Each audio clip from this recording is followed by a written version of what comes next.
चेतन मन और अचेतन मन क्या है? मनोवैज्ञानिकों ने मन को दो भागों में बांटा है।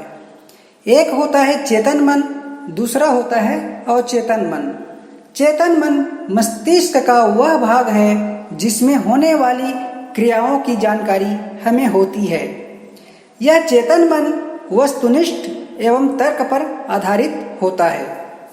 अचेतन मन जागृत मस्तिष्क के परे मस्तिष्क का हिस्सा होता है जिसकी हमें जानकारी नहीं होती तथा अनुभव भी कम ही होता है।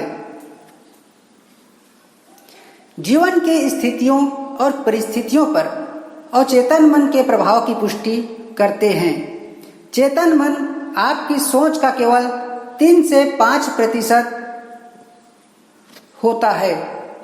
लिहाजा यह जो 97% तक अचेतन मन है वह आपको जीवन में घटनाओं को लेकर सोचने, महसूस करने, व्यवहार करने, प्रतिक्रिया करने और आमंत्रित करने और आकर्षित करने के लिए प्रभावित करता है। यह समझना हमारे लिए बहुत महत्वपूर्ण है क्योंकि हम अपने अवचेतन मन के भीतर पड़े हुए अपने विचारों व विश्वास के प्रति अचेत हैं। इसलिए जो आप अनुभव कर रहे हैं उसे नियंत्रित करने का एकमात्र तरीका अपने अवचेतन मन के अंदर बसे बुरे अनुभवों को मिटाना और साफ करना है। हम इसे एक तरीका से समझें तो इसकी स्थिति पानी में तैरते हिमखंडों की तरह होती है। हिमखंड मात्र 10% भाग पानी की सतह से ऊपर दिखाई देता है और शेष 90% भाग सतह से नीचे रहता है। चेतन मस्तिष्क भी संपूर्ण मस्तिष्क का 10% ही होता है। मस्तिष्क का 90% भाग साधारणतया अचेतन मन होता है। हालांकि मस्तिष्क का विभाजन जैसा कुछ नहीं होता है जैसा कि उदाहरण दिया गया है, ऐसा केवल आपको समझाने के लिए बताया गया है। और चेतन मन को प्रयत्न पूर्वक चेतन मन में परिवर्तित किया जा सकता है। सारे निर्णय चेतन मन ही करता है और चेतन मन सारी तैयारी, प्रबंध या व्यवस्था करता है। चेतन मन यह तय करता है कि क्या करना है और क्या नहीं करना है और चेतन मन यह तय करता है कि उसे कैसे करना है। और चेतन मन सारी तैयारी, प्रबंध या व्यवस्था करता है। चेतन मन यह तय करता है कि क्या करना है और अवचेतन मन यह तय करता है कि उसे कैसे करना है। यह अवचेतन मन हमारे व्यक्तित्व को भी निर्धारित करता है क्योंकि इसी के अंदर हमारे व्यक्तित्व की जड़ें विद्यमान रहती हैं। मतलब कि आपको इनकार की स्थिति से बाहर निकलना होगा, इन विचारों में उलझने रहना मतलब कि आपको इनकार की स्थिति से बाहर निकलना होगा। इन विचारों में उलझे रहना आसान है कि मैं इस लायक नहीं हूँ या मुझे विश्वास नहीं है कि यह मेरे साथ मन के ऐसा हो रहा है। अपने लिए बुरा महसूस करना, अन्य लोगों या स्थितियों को दोष देने से आपको अपनी समस्या को हल करने में मदद नहीं मिलेगी। इस स्तर पर प्रक्रिया में आपको अवचेतन मन की ओर ध्यान देना जरूरी है।